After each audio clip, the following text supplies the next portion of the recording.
Pada zaman dahulu, di negeri Antabranta, hiduplah sepasang suami istri yang sangat miskin karena disumpahi oleh Batara Indra dan sangat dibenci orang. Setiap kali mereka mengemis di pasar dan kampung, mereka dipukuli dan diusir hingga ke hutan.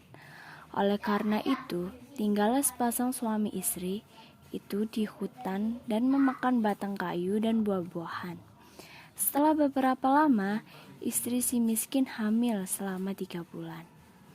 Sang istri ingin sekali memakan buah mangga yang ditanam di taman raja. Si miskin pun terketuk hatinya karena dahulu ia di keinderaan waktu menjadi raja, ia tidak ingin memiliki anak. Namun sekarang ia akan memiliki anak dan berkata, Istriku, apa kamu ingin membunuhku? Apakah kamu tidak tahu tentang masalah kita? Jangan meminta sesuatu. Kita tidak bisa mengambil buah mangga yang ada di taman raja. Setelah istrinya mendengar perkataan suaminya itu, ia semakin menangis. Lalu suaminya berkata, Diamlah istriku, jangan menangis. Aku akan mencarikan buah mangga itu dan memberikannya padamu. istrinya pun berhenti menangis. Lalu si miskin pergi ke pasar mencari buah mangga.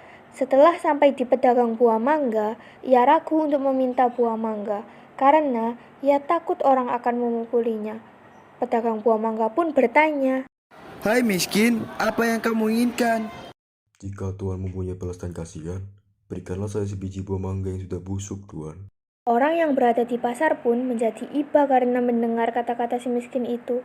Lalu, orang yang berada di pasar tersebut memberikan si miskin buah mangga, makanan, dan bahkan pakaian serta buah-buahan lainnya. Si miskin pun heran karena biasanya ia diusir, dipukuli, hingga dilempari kayu dan batu. Setelah ia berpikir seperti itu di dalam hatinya, ia pun pergi ke hutan untuk menemui istrinya. Istriku, ini buah mangga, makanan, pakaian, dan beberapa buah-buah.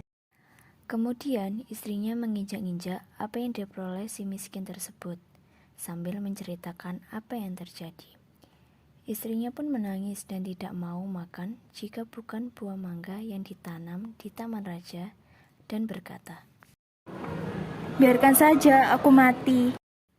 si miskin pun sangat terpukul melihat perbuatan istrinya. Kemudian ia pergi menghadap Maharaja Indradewa yang saat itu sedang mengadakan pertemuan raja.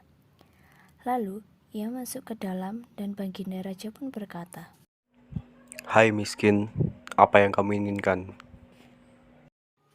si miskin pun menjawab sambil bersujud, Tuanku, ampunilah hamba. Hamba datang ke sini ingin meminta buah mangga yang sudah jatuh ke tanah, Tuanku. Apa yang ingin kau lakukan dengan buah mangga itu? Untuk dimakan, Tuan.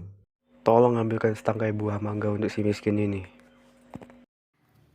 Kemudian diambilkanlah buah mangga tersebut untuk si miskin yang sedang sujud kepada Baginda Raja.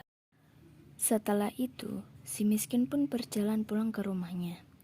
Setelah dilihat oleh sang istri akan si miskin datang membawa setangkai buah mangga, ia pun tertawa senang sambil memakan buah mangga tersebut. 3 bulan kemudian, sang istri menangis, ingin makan buah nangka yang ditanam di taman raja. Dengan cara yang sama, si miskin pun mendapatkan buah nangka yang ditanam di taman raja untuk istrinya yang sedang mengidam itu. Selama istri si miskin hamil, banyak makanan, pakaian, beras, dan peralatan yang diberikan kepadanya. Pada waktu yang baik dan tepat, pada malam hari 14 bulan itu, bulan bersinar terang.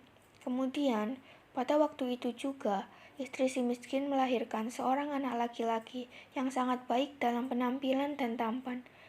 Anak itu diberi nama Marakarma, yang artinya anak di dalam kesulitan. Dengan takdir Allah Subhanahu wa Ta'ala melimpahkan kepada hambanya, si miskin pun menggali tanah untuk membuat tempat tinggal untuk keluarganya. Ketika ia menggali tanah untuk menancapkan tiang, ia menemukan telaju besar yang berisi banyak emas. Istrinya pun datang untuk melihat dan berkata, Emas ini tidak akan habis sampai anak cucu kita, suamiku. Ia pun menjadi kaya dan membeli barang-barang kebutuhannya seperti kendi, utar-utar, pelana kuda, keris, dan sebagainya. Setelah kembali dari membeli barang-barang tersebut, ia mandi dengan jeruk nipis, menimang anaknya dan berseru. Jika engkau sungguh-sungguh anak Tewa yang ingin menerangkan wajah ayah anda ini, biarkan negeri di hutan ini menjadi negeri yang lengkap dengan kota, parit, dan istana serta menteri, rakyat, dan semua raja-raja besar. Terkabullah permintaan itu, dan si miskin menjadi raja dan berganti nama menjadi Maharaja Indra Angkasa. Dan istrinya berganti nama menjadi Ratna Dewi, dan negeri itu dinamakan Puspasari.